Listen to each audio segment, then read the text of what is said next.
Edna wondered if they had all gone mad, to be talking and clamouring at that rate. She herself could think of nothing to say about Mexico, or the Mexicans. "At what time do you leave?" she asked Robert.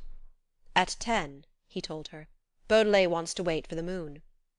"Are you all ready to go?" "Quite ready. I shall only take a hand-bag, and shall pack my trunk in the city." He turned to answer some question put to him by his mother, and Edna, having finished her black coffee, left the table. She went directly to her room. The little cottage was close and stuffy after leaving the outer air. But she did not mind. There appeared to be 100 different things demanding her attention indoors.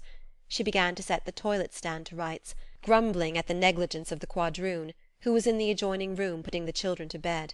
She gathered together stray garments that were hanging on the backs of chairs, and put each where it belonged in closet or bureau drawer. She changed her gown for a more comfortable and commodious wrapper. She rearranged her hair, combing and brushing it with unusual energy. Then she went in and assisted the quadroon in getting the boys to bed. They were very playful and inclined to talk, to do anything but lie quiet and go to sleep. Edna sent the quadroon away to her supper, and told her she need not return. Then she sat and told the children a story. Instead of soothing, it excited them, and added to their wakefulness.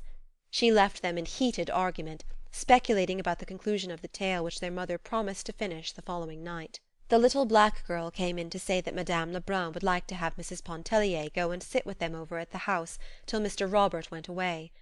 Edna returned answer that she had already undressed, that she did not feel quite well, but perhaps she would go over to the house later. She started to dress again, and got as far advanced as to remove her peignoir, but changing her mind once more she resumed the peignoir, and went outside and sat down before her door. She was overheated and irritable, and fanned herself energetically for a while. Madame Ratignolle came down to discover what was the matter. "All that noise and confusion at the table must have upset me," replied Edna. "And moreover, I hate shocks and surprises. The idea of Robert starting off in such a ridiculously sudden and dramatic way, as if it were a matter of life and death, never saying a word about it all morning when he was with me." "Yes," agreed Madame Ratignolle. "I think it was showing us all, you especially, very little consideration. It wouldn't have surprised me in any of the others. Those Lebrun are all given to heroics. But I must say I should never have expected such a thing from Robert. Are you not coming down? Come on, dear. It doesn't look friendly." "No," said Edna, a little sullenly. "I can't go to the trouble of dressing again. I don't feel like it." "You needn't dress. You look all right. Fasten a belt around your waist. Just look at me." "No," persisted Edna. "But you go on. Madame Lebrun might be offended if we both stayed away."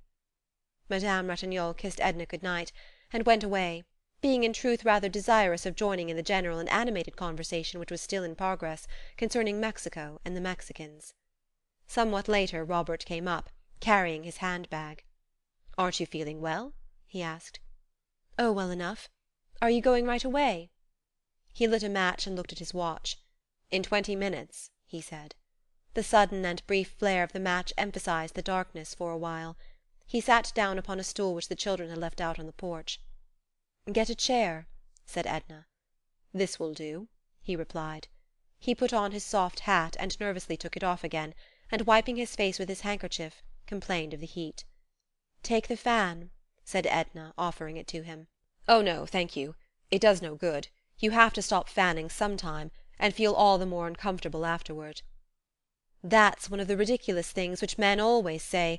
I have never known one to speak otherwise of fanning." "How long will you be gone?" "Forever, perhaps. I don't know.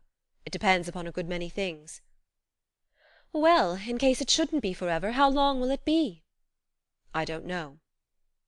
"This seems to me perfectly preposterous and uncalled for. I don't like it. I don't understand your motive for silence and mystery, never saying a word to me about it this morning." He remained silent, not offering to defend himself. He said only, after a moment, "Don't part from me in any ill humour. I never knew you to be out of patience with me before." "I don't want to part in any ill humour," she said. "But can't you understand? I've grown used to seeing you, to having you with me all the time, and your action seems unfriendly, even unkind. You don't even offer an excuse for it. Why, I was planning to be together, thinking of how pleasant it would be to see you in the city next winter." "So was I," he blurted. "Perhaps that's the—" He stood up suddenly and held out his hand. "Good-bye, my dear Mrs. Pontellier. Good-bye. You won't—I hope you won't completely forget me." She clung to his hand, striving to detain him. "Write to me when you get there. Won't you, Robert?" she entreated. "I will, thank you. Good-bye." How unlike Robert! The merest acquaintance would have said something more emphatic than "I will, thank you, good-bye" to such a request. He had evidently already taken leave of the people over at the house, for he descended the steps and went to join Beaudelet, who was out there with an oar across his shoulder waiting for Robert. They walked away in the darkness. She could only hear Beaudelet's voice. Robert had apparently not even spoken a word of greeting to his companion.